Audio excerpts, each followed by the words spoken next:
జై శ్రీమన్నారాయణ. ఈ కాళీని భార్యలంతా వచ్చి పిల్లల్ని తీసుకొని పాపం ఆ చంటి పిల్లలందరినీ తీసుకొని వచ్చి ఆ కృష్ణుడి పాదాల దగ్గర పడుకోబెట్టి శ్రీకృష్ణ భగవానుని ప్రార్థన చేస్తూ ఉన్నారు. క్రూరాత్ముల దండింపగధారునిపై నవతరించి తనరెడు నీకి క్రూరాత్ముని దండించుట క్రూరత్వముగాదు సాధు గుణము గుణాక్ష.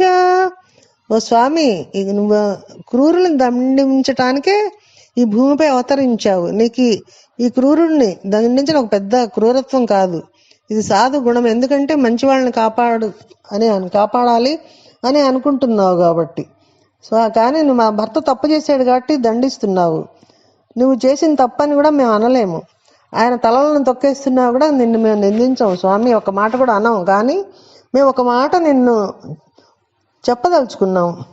ఎట్టి తపంబు చేసెనుకో, ఎట్టి సుకర్మములాచరించెనో, ఎట్టి నిజంబు వల్కెనుకో, ఈ ఫణిపూర్వ భవంబునందు మున్నెట్టి మహానుభావులకు నన్నెడు చేరువగాని నీవు నేడిట్టి వినోదలీల దలలెక్కి నటించెదవి ఫణీంద్రుపై. స్వామి, ఈ కాళీయుడు ఇంతకు పూర్వం ఎటువంటి తపస్సు చేశాడో, ఎంత కష్టకాలంలో సత్యం చెప్పాడో, ఎటువంటి గొప్ప పనులు చేశాడో, మహాత్ములైన వారికి కూడా దర్శనం అవని నీ పాద పద్మాలు ఈవేళ మా భర్త తలలపైన నాట్యం చేస్తూ ఉన్నాయి. అతని శిరస్సులన్నీ నీ పాదముల ధూళి చేత అలంకృతమయ్యాయి, పవిత్రమయ్యాయి. ఇవాళ మా భర్త అంత పుణ్యాత్ముడు, అంత గొప్పవాడు, సృష్టిలో వేరొకడు లేడు స్వామి. నీవు అంత గొప్ప అనుగ్రహాన్ని ఇచ్చావు. లక్ష్మీదేవి నిన్ను భర్తగా పొందడానికి ఎన్ని నోములు నోచిందో, ఎన్ని పూజలు చేసిందో, ఎన్ని వ్రతాలు చేసిందో, ఎంత తపస్సు చేసిందో. అన్ని నోములు, అన్ని వ్రతములు, అన్ని తపస్సులు చేస్తే లక్ష్మీదేవి పొందిన వైభోగం ఏమిటి? మహిళలందరికీ కూడా అత్యుత్తమంగా చెప్పబడిన తొలి మహిళారత్నమైన లక్ష్మీదేవి నీ పాదములకు అంటిన ఒక రేణువును స్వతంత్రంగా ముట్టుకునే అధికారాన్ని పొందింది. మరి మా ఆయన విషయానికి వస్తే స్వయంగా నీ పాదాలే ఆయన తలలపై నాట్యం చేస్తూ ఉన్నాయి. ఈవేళ లక్ష్మీదేవి కంటే మా ఆయన గొప్పవాడు అని వాళ్ళు ఒక సంతోషంగా చెప్తూ ఉన్నారనమాట. అంటే లక్ష్మీదేవికి స్వతంత్రంతో స్వామి పాదధూళి పొందడానికి ఆమెకు ఒక్కదానికి అర్హత ఉన్నది. ఆవిడ ఏ సమయంలో కావాలంటే ఆ సమయంలో ఆ స్వామి పాదాలు ఎప్పుడు అట్లా స్వామి పాదాల దగ్గర ఉండి ఆ పాదాలు ఒత్తుతూ ఉంటుంది, ఆ పాదధూళిని తల మీద ధరిస్తూ ఉంటుంది. లక్ష్మీదేవి శిరస్సు ఆ పాదాలకు ఆనిచ్చి నమస్కరిస్తుంది. అది వాళ్ళు చెప్తున్నారు అనమాట. అటువంటి లక్ష్మీదేవికి ఉన్నది అటువంటి స్వతంత్రం. కానీ ఈవేళ లక్ష్మీదేవి కంటే మా ఆయన గొప్పవాడు. ఎందుకంటే నువ్వు ఆయన 100 తలలపై నీ పాద ముద్రలు వేశావు స్వామి అని చెప్పేసి వాళ్ళు స్తోత్రం చేస్తూ ఉన్నారు. ఆ స్తోత్రం చేస్తూ ఉంటే ఆ స్వామి కూడా ఎంతో ప్రసన్నుడు అవుతాడు కదా. లక్ష్మీదేవి పొందని వైభోగాన్ని మా వాళ్ళ ఈ భర్త పొందాడు, ఇంత గొప్ప తపస్సు చేశాడు స్వామి. దయచేసి నీవు మా ఒక్క కోరికను మన్నించాలి, మా కోరికను, మా మనవిని కూడా నీవు వినవలసింది. మమ్ము బెండ్లి సేయు మా ప్రాణవల్లభు ప్రాణమిచ్చి కావు భక్తవరదా, నీవు సేయు పెండ్లి నిత్యంబు భద్రంబు పిన్న నాటి పెండ్లి కాదు. ఈశ్వర, మా తల్లిదండ్రులు ఈ కాళీయుడు చాలా బలవంతుడు, దీర్ఘాయుష్మంతుడు అవుతాడని, ఇతనిని ఎవరు ఎదిరించలేరని, చాలా ఐశ్వర్యవంతుడని మమ్మల్ని ఇతనికి ఇచ్చి పెళ్లి చేశారు. మా 5వ తనం, మా పసుపు కుంకాలు ఇతని ఆయుర్దాయంతో ముడిపడి ఉన్నాయి. ఆనాడు మా పెద్దవాళ్ళు పెళ్లి చేస్తే మాకు పసుపు కుంకాలు వచ్చాయి, 5వ తనం వచ్చింది, మా మెడలలో మంగళసూత్రం వచ్చింది. అవి ఉంటాయని వాళ్ళు అనుకున్నారు, ఉండవని నీవు తేల్చేస్తున్నావు. నీవు ఎవరివి? నీవు అనాథ నాథుడవు స్వామి, నీవు అనాథులకే ప్రధానమైన నాథుడవు. అటువంటప్పుడు నీవే మమ్మల్ని అనాథలను ఎలా చేస్తావు? కాబట్టి నీవు మమ్మల్ని అనాథలను చేయొద్దు స్వామి. మా భర్త దుర్మార్గుడే అయినా మా కోసం నీవు ఇప్పుడు మా భర్తను మాకు ఇస్తే అది మాకు నిత్యము భద్రము. మా ఆయన పరిస్థితి మారుతుంది, బుద్ధిలో కూడా మార్పు వస్తుంది. ఈ దెబ్బతో పాపపు పనులు కూడా మానుకుంటాడు, మా 5వ తనం నిలబడుతుంది. అందుకని ఈశ్వర, ఆనాడు మా నాన్నగారు కట్టిన తాళి ఉన్నది, మా నాన్నగారు కట్టించిన తాళి ఉన్నది. అందుకని ఈశ్వర, ఆనాడు మా నాన్నగారు కాళీయుడితో మా మెడలో కట్టించిన తాళి ఉన్నది. ఆ పెళ్లి నిజం కాదు. ఇప్పుడు నీవు పసుపు కుంకలు మాకు పెడితే, ఆ భిక్ష పెట్టావనుకో, అదే నిజమైన పెళ్లి. అందుకని స్వామి, భక్తుల కోరికలను తీర్చే స్వామి, నీవు మాకు పతిభిక్ష పెట్టవలసింది అని అడిగారు. స్త్రీలు పసుపు కుంకాలు ఎవరైనా ఇస్తే వాటిని చేతితో పుచ్చుకోకూడదు, ఒడిలోకి కొంగు బట్టి స్వీకరించాలి. ఇంకా ఏమంటున్నారు వారు? ఈశ్వరా, నీవు ప్రతివారి యందు ఉంటావు, అందుకని నిన్ను పురుషుడు అంటారు. అటువంటి వాడు నువ్వు పురాణ పురుషుడివి. ప్రతి పురుషుని లోపల జీవుని యందు పరమాత్మగా ఉంటావు. నేను కాలస్వరూపంతో కూడా ఉంటావు. పిండాండాలు, ఈ బ్రహ్మాండాలు అన్నీ కూడా నీలోనే ఉంటాయి. నిన్ను కాలనాథుడని కూడా పిలుస్తాడు. సృష్టి స్థితి లేని 3 పనులు నువ్వే చేస్తావు. 3 మూర్తులుగా, త్రిమూర్తులుగా ఉంటావు అని ఇంకా చాలా ప్రార్థన చేశారు వాళ్ళు. ప్రార్థన చేసి, కాబట్టి స్వామి, నీవు తలుచుకుంటే మాకు పతిభిక్ష పెట్టగలవు. మా భర్త మంచివాడని నిన్ను వదిలిపెట్టమని చెప్పటం లేదు. బాలుండీతడు మంచివాడనసు చెప్పన్ రాము క్రూరుండు. బాలుండీతడు మంచివాడనసు చెప్పన్ రాము అంటే మేము ఇతను మంచివాడని చెప్పము, అందుకని రాలేదు మేమని చెప్తున్నారు.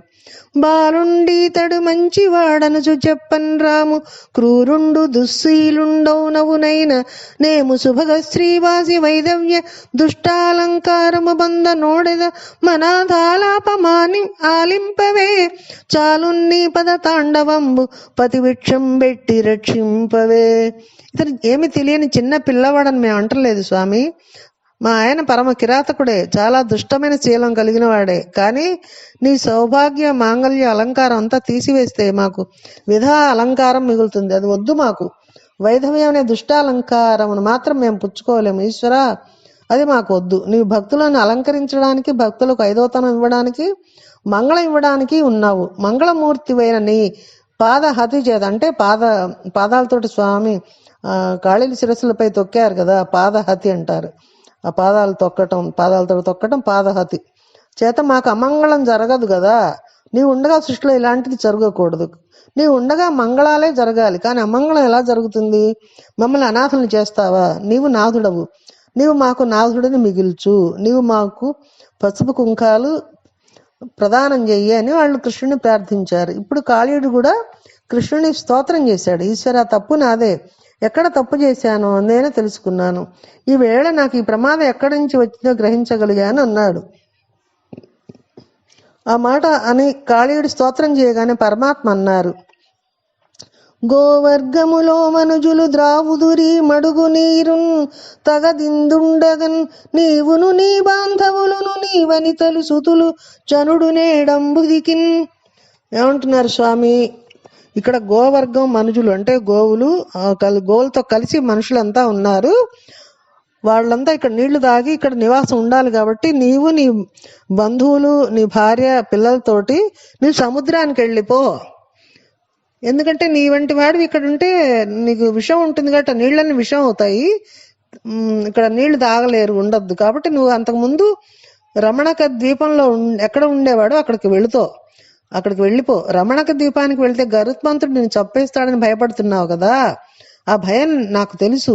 నీకు ఆ భయం లేకుండా ఇవాళ నుండి నీ జాతి మొత్తానికి ఒక అభయాన్ని ఇస్తున్నాను అని స్వామి ఒక వరాన్ని ఇచ్చారు. మీ జాతి ఈ పడగల మీద నా కృష్ణ పాదాలు ముద్రలు ఉంటాయి. మీరు పడగ విప్పంగానే కృష్ణ పాదాలు కనిపిస్తాయి. కృష్ణ పాదం కనిపిస్తే గ్రద్ద మిమ్మల్ని తరుమదు, గరుడు కూడా మిమ్మల్ని ఏమీ చేయడు, వెళ్ళిపోతాడు. అందుకని రమణాక ద్వీపానికి వెళ్ళిపో అనగానే కాళీయుడు కృష్ణునికి నమస్కారం చేసి తేనె మొదలగు మధుర పదార్థములు, మంచి మంచి హారములు, పట్టుబట్టలు తెచ్చి కృష్ణ భగవానుడికి బహూకరించి తన స్నేహితులతో, బంధువులతో, భార్యలతో, బిడ్డలతో ఆ సరస్సు విడిచిపెట్టి మళ్ళా రమణాక ద్వీపానికి వెళ్ళిపోయాడు. ఈ కాళీ మర్దనాన్ని ఉభయ సంధ్యాలు ఎవరు వింటున్నారో వారికి ఇన్నాళ్ల నుండి కాళీయుడిలా లోపల పట్టిన విషము పోతుంది. బాహ్యమనందు కాళీయమర్దనం విన్న వాళ్ళని పాములు కరువవు.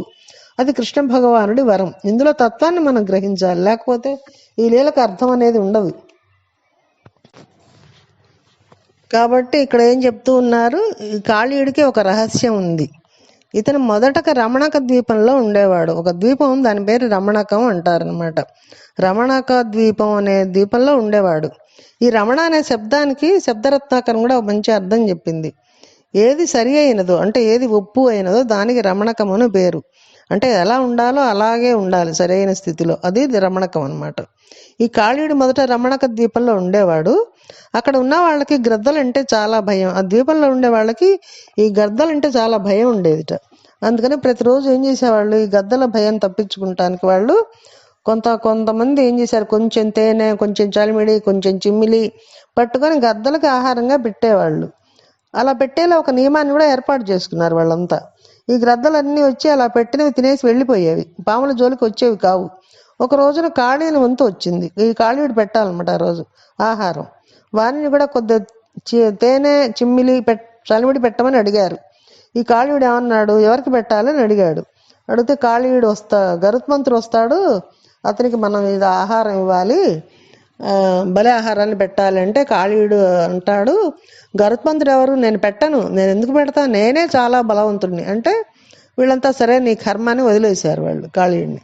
గరుత్మంతుడు వచ్చి ఆయన ఏమన్నాడు, నాకు ఈవేళ ఆహారం పెట్టకుండా ఉన్నది ఎవరు అని అడిగాడు. మిగిలిన పాములన్నీ ఏం చేశాయి, కాళీయుడు పెట్టలేదు అని చెప్పాయి. ఈ కాళీయుడి మీదకి గరుత్మంతుడు వెళ్లే లోపలే గరుత్మంతుడి మీద కాళీయుడే వెళ్ళాడు దాడి చేసి. తన 100 పడగలు ఎత్తి గరుత్మంతుడి ఎడమ రెక్క ఉంది కదా, ఆ రెక్క మీద కాటు వేసేసాడు. గరుత్మంతుడికి ఎక్కడ లేని కోపం వచ్చేసి కాళీయుడి వెంట పడి తరిమి తన రెక్కలతో కొట్టాడు ఈ కాళీయుడిని. అట్లా కొట్టినప్పుడు కాళీయుడి ఒళ్ళంతా బద్దలైపోయి నెత్తురు వరదలై కారిపోయింది. వెనకాల గరుత్మంతుడు తరుముకొని వస్తున్నాడు. కాళీయుడికి ఈ గరుత్మంతుడికి సంబంధించిన ఒక రహస్యం తెలుసు. అందుకని ఏం చేశాడు, ఈ కాళీయుడు తప్పించుకోవడానికి ప్రయత్నం చేసి ఈ గరుత్మంతుడి బారి నుంచి తప్పించుకోవాలనుకోని అతను ఏం చేశాడంటే, ఈ కాళీయుడు ఈ సౌభరి అనే ఒక మహర్షి తపస్సు చేసుకుంటాడు ఈ కాళింది మడుగులో ఉన్నాడు కదా ఇన్నాళ్ళు. ఆ మడుగులో సౌభరి అనే ఒక మహర్షి తపస్సు చేసుకుంటూ ఉండేవాళ్ళు అనమాట. ఆ మడుగుకు వచ్చేసాడు ఈ కాళీయుడు. ఆ గరుత్మంతుడి నుంచి తప్పించుకొని పారిపోయి ఈ సౌభరి అనే పేరు గల మహర్షి తపస్సు చేసుకునే కాళింది మడుగులోకి దూరిపోయాడు. అసలు ఈ కాళింది మడుగులోకి ఎందుకు దూరిపోయాడు ఈ కాళీయుడు అంటే తెలుసుకుందాం మనం.